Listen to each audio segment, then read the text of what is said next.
Welcome to the series of A-Spice sessions. This is Tota Krishna Hema, your A-Spice expert. So let us look into the details of system requirement analysis. So let me cover the VDA topics first, and that is mandatory in A-Spice, and later I will complete the other process areas as well. So I'm skipping system 1, sys 1, system requirement elicitation, and I'm coming back to system requirement analysis. So what does the system requirement analysis speaks about? Let us talk about the purpose. So the purpose of the system requirement analysis process is to transform the defined stakeholder requirements into a set of system requirements that will guide the design of the system. So it is like we from the requirement elicitation we will get a set of stakeholder requirements or the user requirements or the customer requirements, like which will be in the generic language. So wherein we have to document that particular requirements in terms of system requirements, or the system requirement document is the outcome of it, and which will in turn leads to the design of the entire system. That means system architecture design we can get from the system requirements. So like the way we have to document it.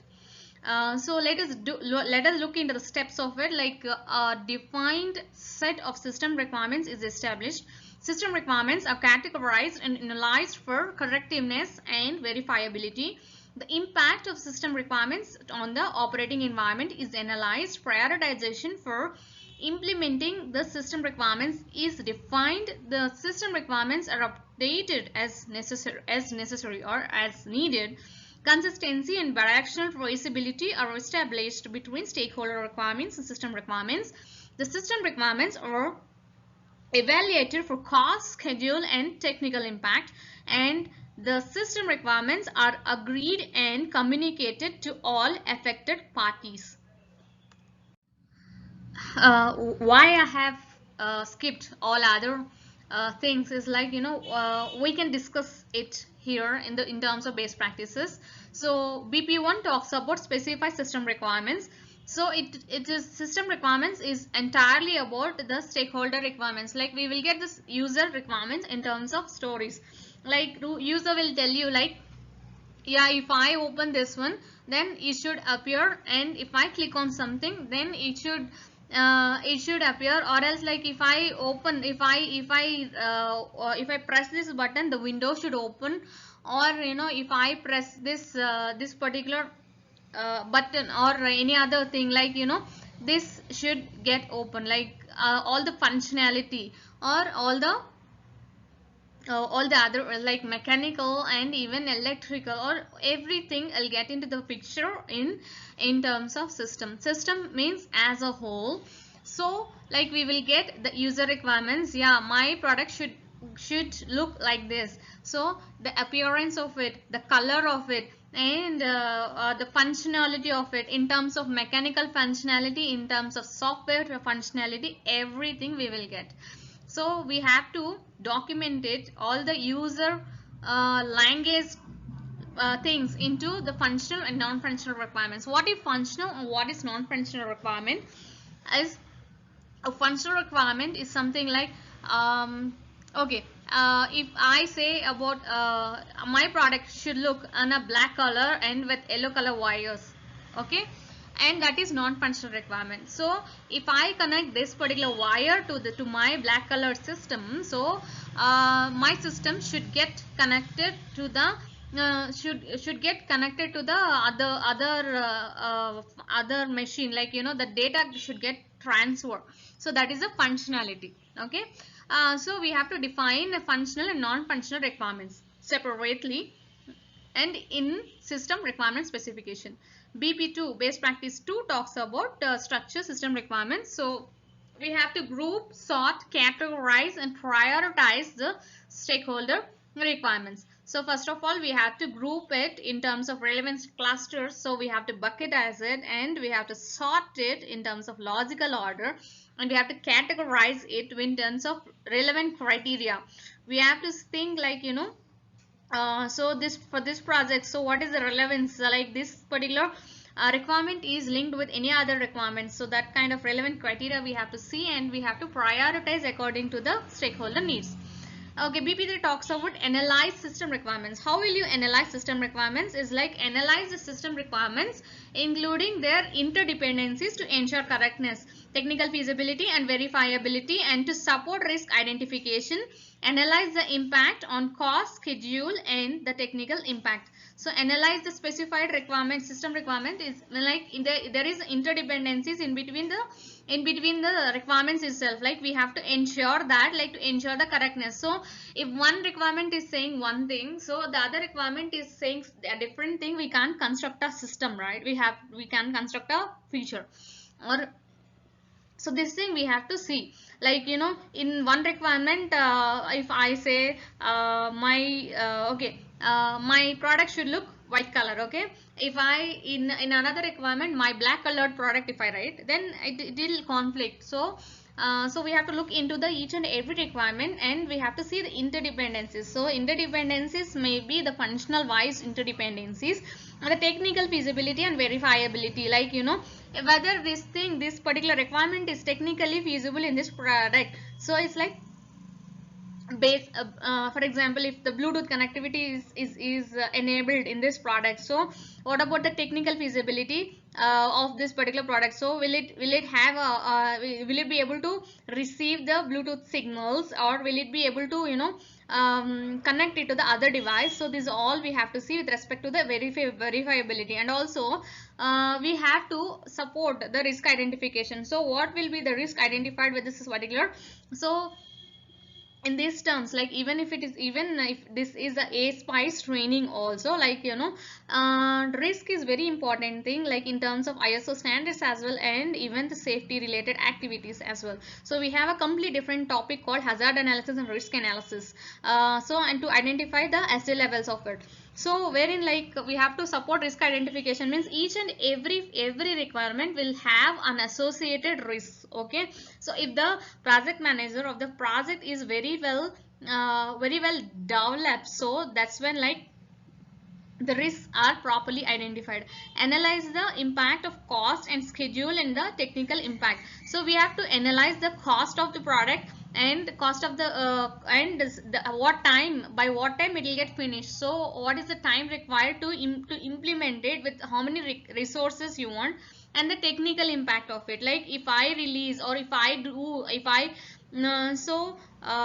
what will be the technical impact on it, like when will I be able to do it in a new technology, will I be able to deliver it in when the market is up for this particular technology. So the technology, see we are in evolving world, right? So that's when like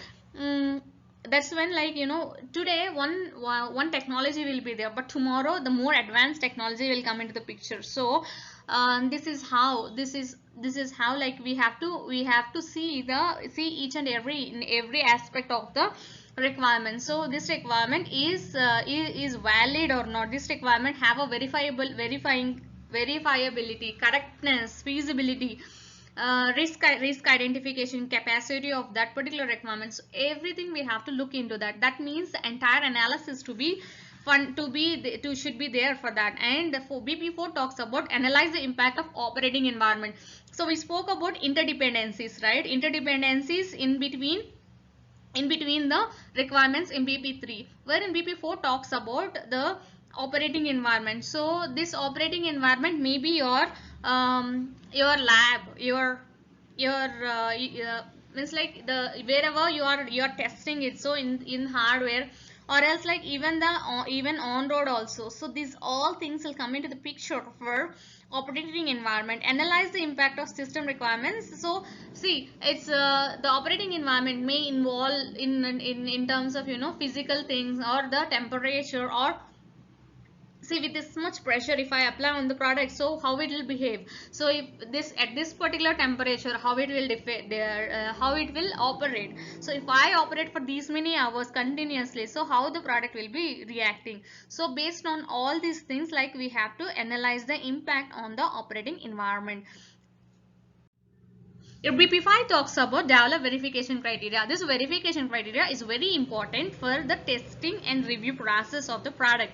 So for each and every requirement, so while you are documenting a requirement, so you have to write everything in terms of measured in terms of quantity and quality. So if I have a car, so if I open the door, like how many degrees it should open, 60 degrees or 30 degrees or 90 degrees. So my mechanical thing is my mechanical design is supporting it or not. So how about the robustness of the product? So if I open beyond the angle, so will it be able to open? So this all in terms of quantity, in terms of quality as well. So how many similar things I require for this particular system. So even the quantity and quality, everything we have to document. So even in particular environment, like at this particular frequency I have to operate this product, or these all numbers should be there. So based on the verification criteria only we will write the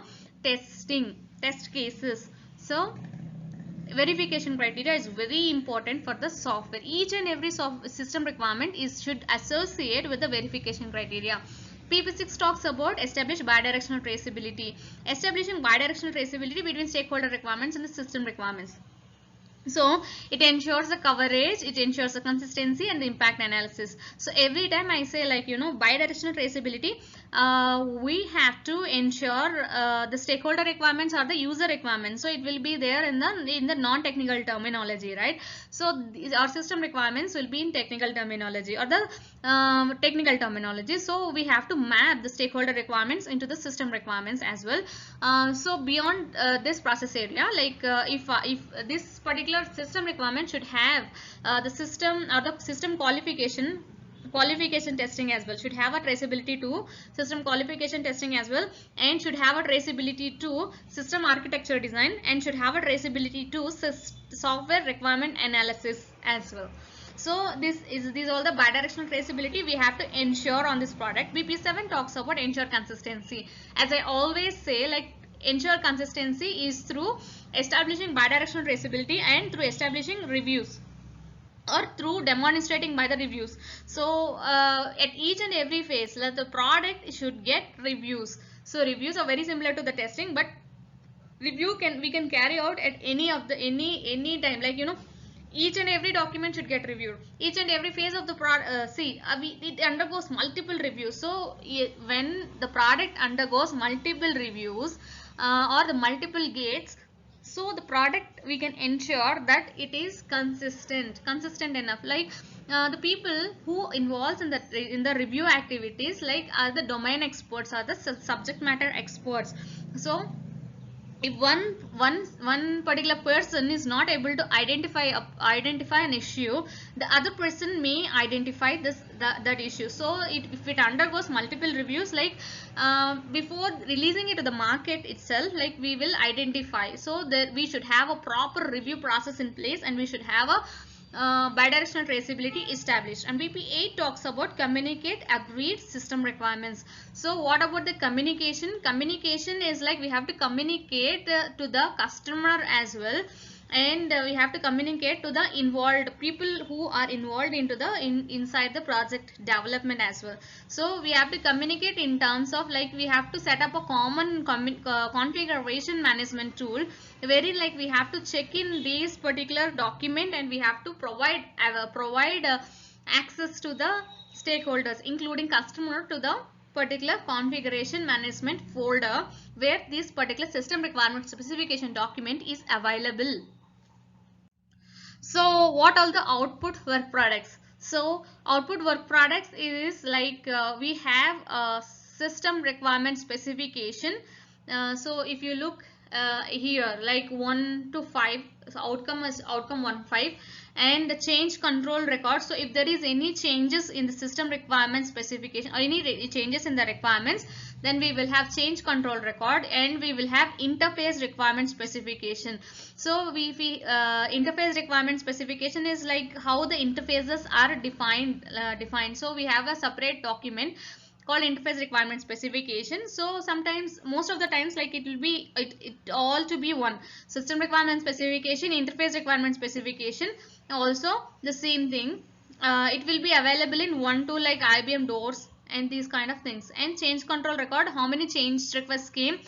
So from these three, like interface requirement specification, system requirement specification, and change control record, so we will find out the requirement volatility index. So how many changes it happened to the requirements. And we have analysis report in place, and we have traceability record, we have verification criteria, and we have review records and the communication records as described. So thank you so much for your time of listening, my tutorial. And if you are interested, so subscribe to my channel, and thank you so much for the subscription.